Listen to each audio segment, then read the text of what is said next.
So today is the day when the S13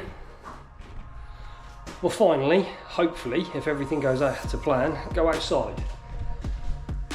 What I'm doing is creating the link between the legs, so when it's on wheels I can push it and both move together rather than trying to splay apart and fight each other, because it is quite, if you can see, wobbly.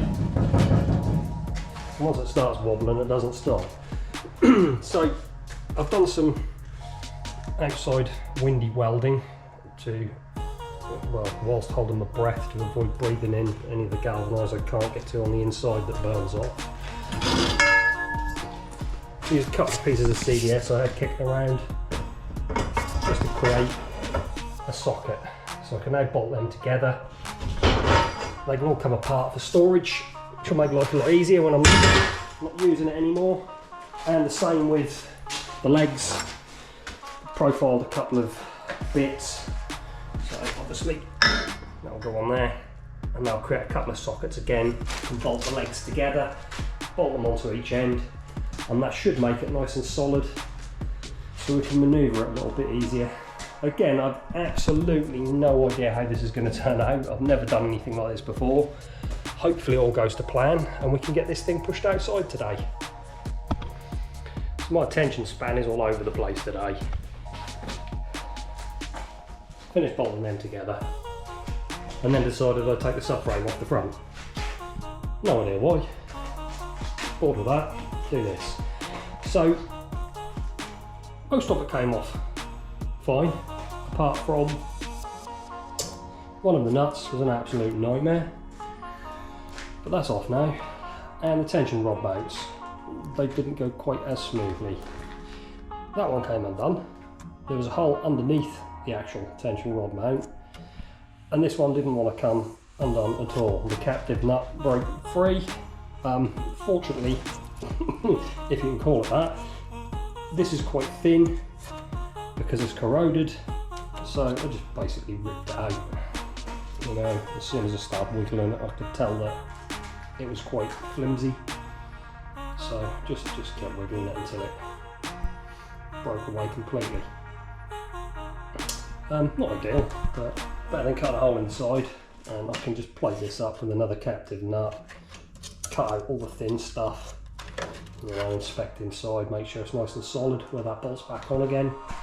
And this captive nut here, that broke free as well. When I cut the head off, it just literally fell into the box there somewhere. So apart from that, everything else has come undone okay.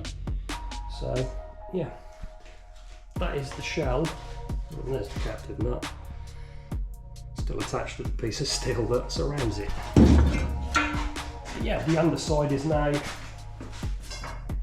completely stripped. All the lines, brackets, clips, everything removed. Obviously the subframes are out.